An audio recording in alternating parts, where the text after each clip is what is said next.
Hey, good morning, everybody. Happy Friday. Hope you're all having a good day. Getting ready for the weekend.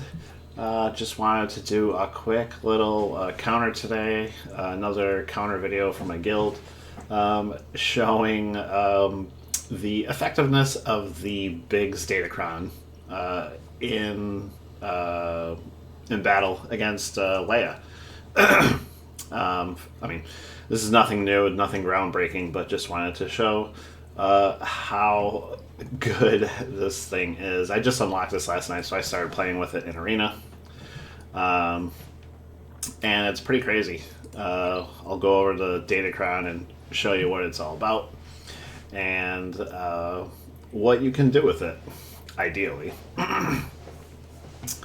So, let me get to the battle. I've already done 2 battles for the day, just playing with it last night.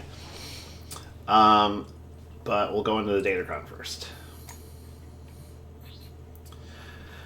So, yeah, we got level 3. Anytime they gain a buff, they recover 2% health and protection.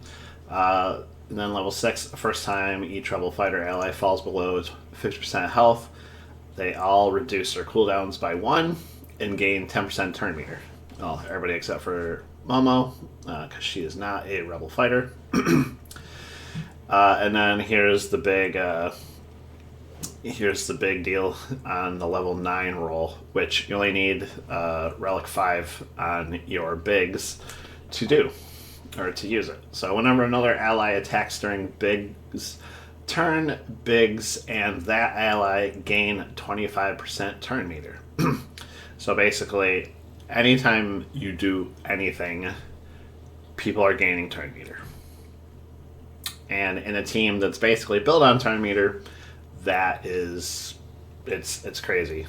I don't have a ton of great stats on this one, but this was the only light side one that I had, so I'll probably tweak these stats a little bit later.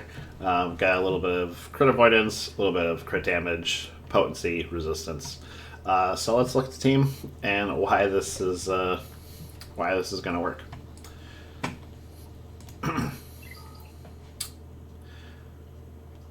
So obviously, you know, the team is going to be fairly fast. Given Kyle gets, I think he gets 10% turn meter per other rebel fighter ally. So I think in here he's getting, 30% turn meter total on top of his speed. So he starts off the battle fairly quick. Obviously, Leia's going to take a turn first because she's faster. She's GL. Yeah, she earned it, whatever. But so basically, anytime anybody on this team does anything, once this team gets rolling, somebody else gains turn meter, and then it's just everybody just keeps moving like that. This isn't the ideal lineup. There's quite a few comps out there. If you look on the GG site or something, it might show, I think, Scarifrable Pathfinder or Scout. I can't remember which one. I think it's Scout. Is the ideal... let's see here. Is the ideal pairing of it. Could be wrong, but...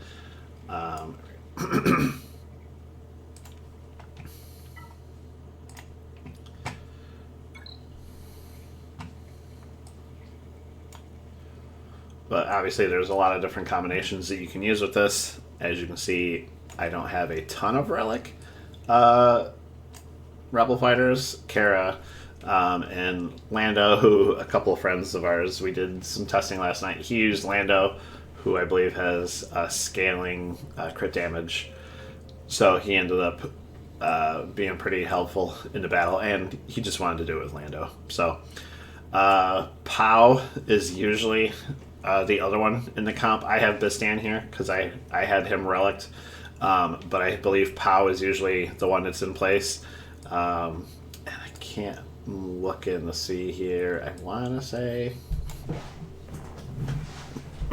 Scout. I'll look at his kit. Scout gains 45% turn meter whenever an Empire enemy is defeated, and half that amount whenever a non-Empire enemy is defeated. Might not be this one. Let's see. Deal physical damage, 55% chance to stun, gain 100% turn meter on a critical hit. So obviously you would want to mod yourself for crit damage on that one, as I did here. But at gear 12, he's not doing a ton of damage. You just need to make sure he crits. Deal physical damage to target enemy with a 40% chance to gain 25% turn meter for all allies. So I believe this is why he would be in the kit or in the comp. So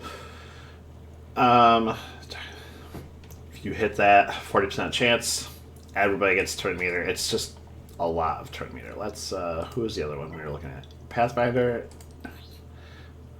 No, this isn't the one, I believe. So this is the one that you use with Chupio and CLS and Coldon in the CLS light team. We went over that last time. But anyways, so I'll try to get to this real quick. Show my modding for the team. Momo has stat share with her team. Let's see, can't remember which it is. 8% of their combined base max health, protection, offense, defense, potency, and tenacity. So my team, I modded Momo for offense so that she could give that to the rest of the team. Momo and Rebel Fighter allies have a 100% chance to assist each other whenever they use an ability during their fight. During their turn, dealing 90% less damage, so it's like paper cuts. If that ability dealt no damage, the damage penalty is reduced to 45% less damage, and that ally dispels all debuffs on the healthiest Rebel ally. Pretty helpful there. So yeah, I've got her. I don't even have great mods on her. So let's see here. Kyle, I modded for tenacity, I believe. Just because you want to... Alright. Obviously got a little bit of lag here. Let's try that again.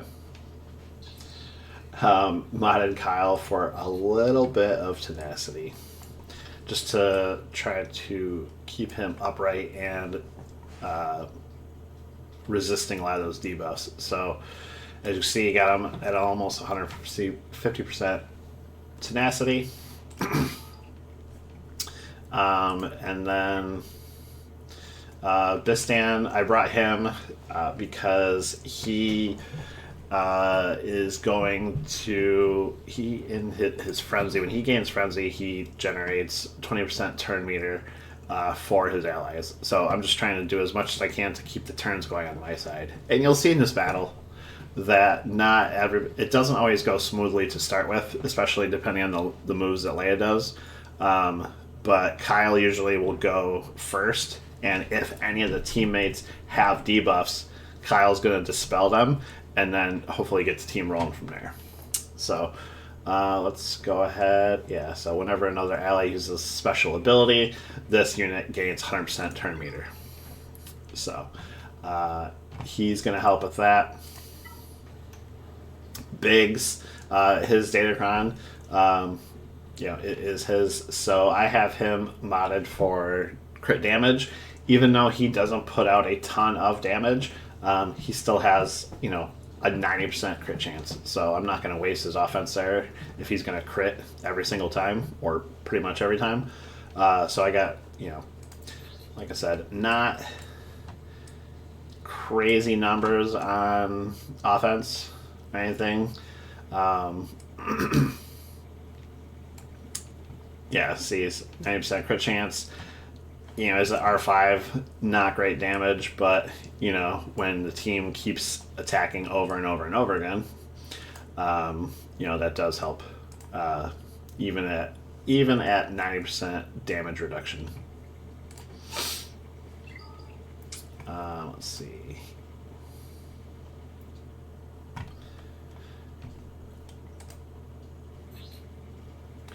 Deal physical damage. Obviously got some lag here.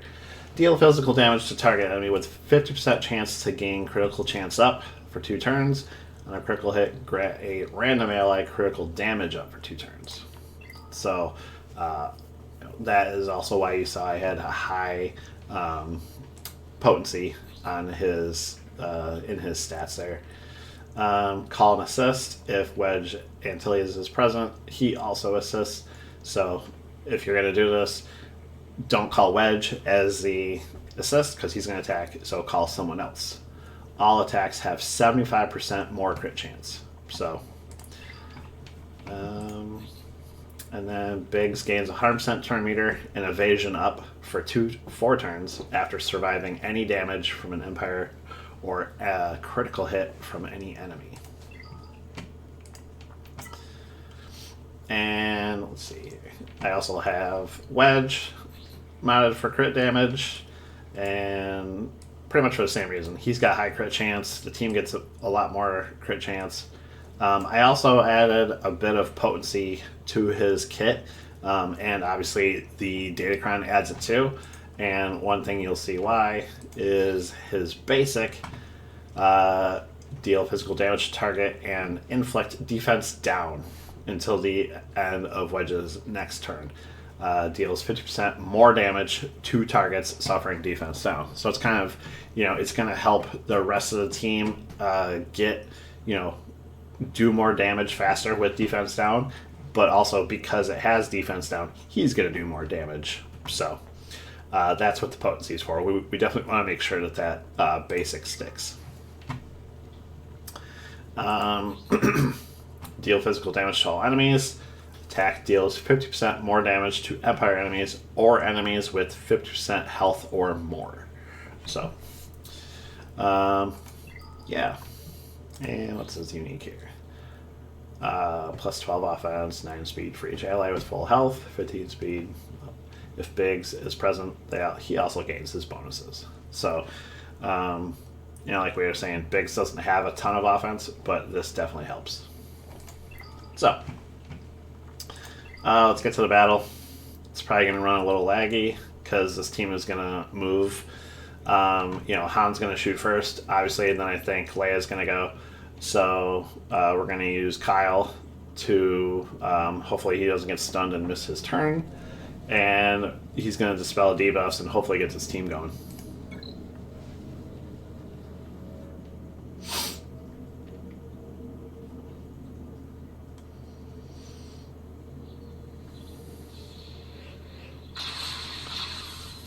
Okay.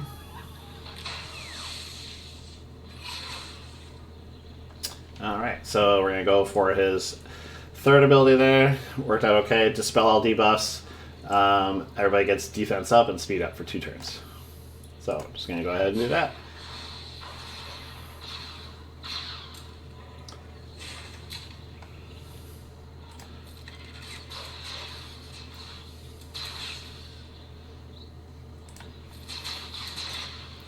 And like you can see here, anything is getting this team to move. Any move. So we're going to go ahead, we're going to call in the summon. And now we're just going to go ahead and basically in a minute here, we're going to put this on auto. But as you can see, the team is moving very well. And Leia's already... she's already losing quite a bit of health there. So, put this on auto.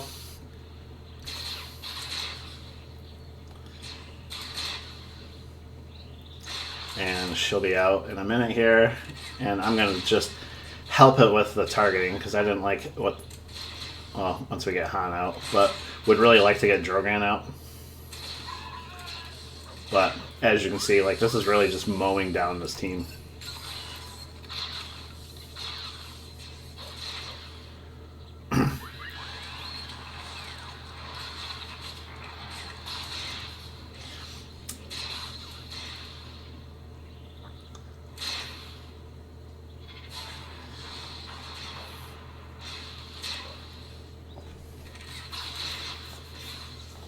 And you can see, he took out the summon, which was partly why I wanted to change that targeting.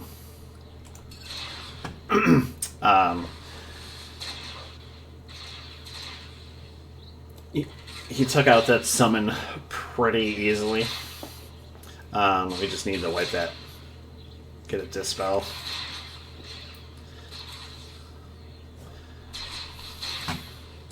Let's take a look at it. This damage immunity is going to be annoying. I don't remember who has...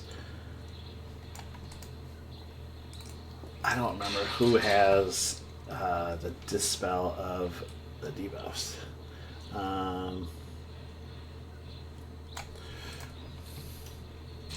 gonna be kind of annoying to time out on us if he doesn't get out of here.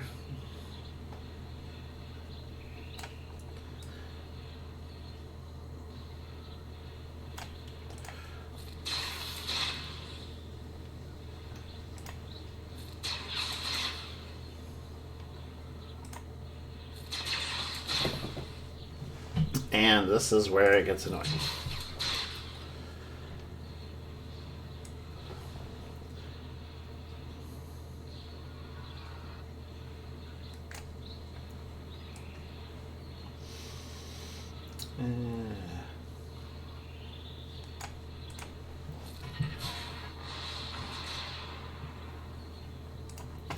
Yeah, I think we're going to end up timing out on this, which is kind of annoying. Nobody has a dispel.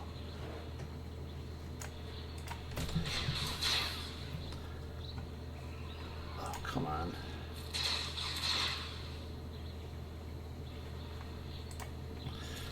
I think the summon has it. There we go. There we go. Let's see if we can actually get it going now. There we go. So, yep, that's why it's important to have the summon, and that's why you can run it on auto once the summon gets in.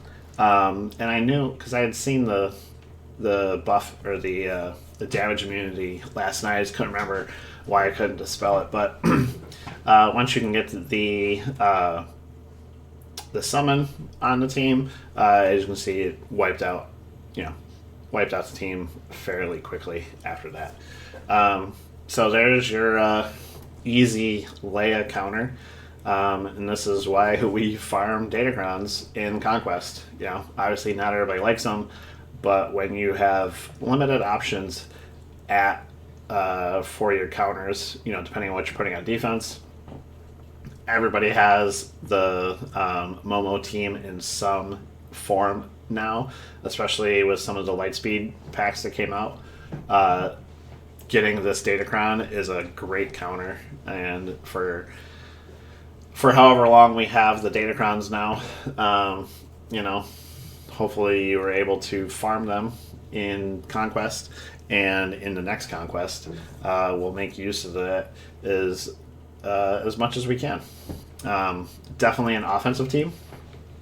We don't want to leave this on defense, and especially if you have that datacron. So I know I'll be using this for Leia going forward.